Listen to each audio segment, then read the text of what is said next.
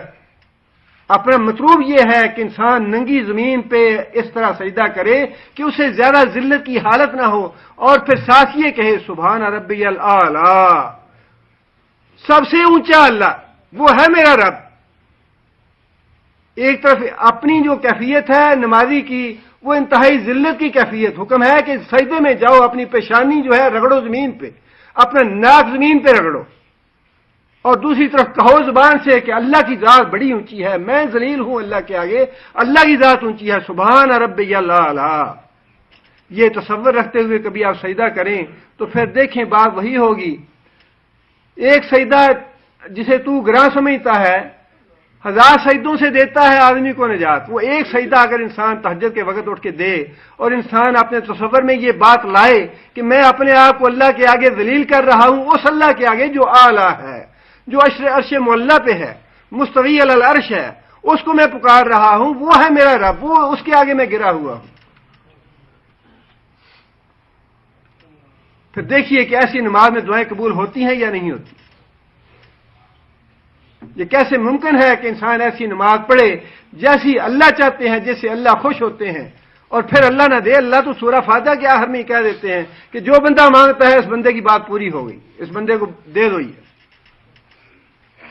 اس لیے فرمایا کہ یا ایھا الذین آمنوا استعینوا بالصبر والصلاۃ ان اللہ مع الصابرین، کہ اے لوگو جو ایمان لائے ہو مدد مانگو اللہ سے صبر کے ساتھ اور نماز کے ساتھ، بے شک اللہ تعالیٰ صبر کرنے والوں کے ساتھ ہے۔ سبحان ربک رب العزۃ عما یصفون وسلام علی المرسلین۔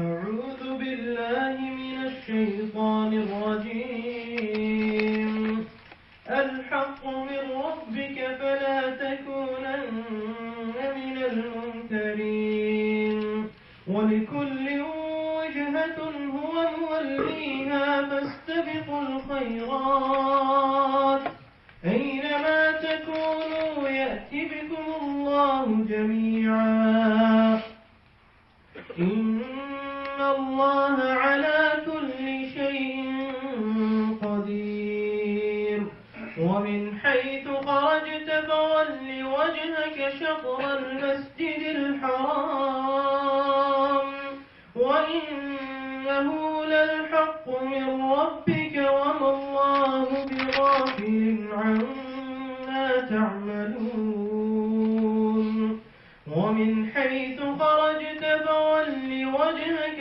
شطر المسجد الحرام وحيث ما كنتم فولوا وجوهكم شطره لئلا يكون للناس عليكم حجة إلا الذين ظلموا منهم فلا تخشوهم واخشوني وليتم نعمتي عليكم ولعلكم تهتدون كما أرسلنا فيكم رسولا منكم يتلو عليكم آياتنا ويزكيكم ويعلمكم الكتاب والحكمة ويعلمكم ما لم تكونوا تعلمون فاذكروني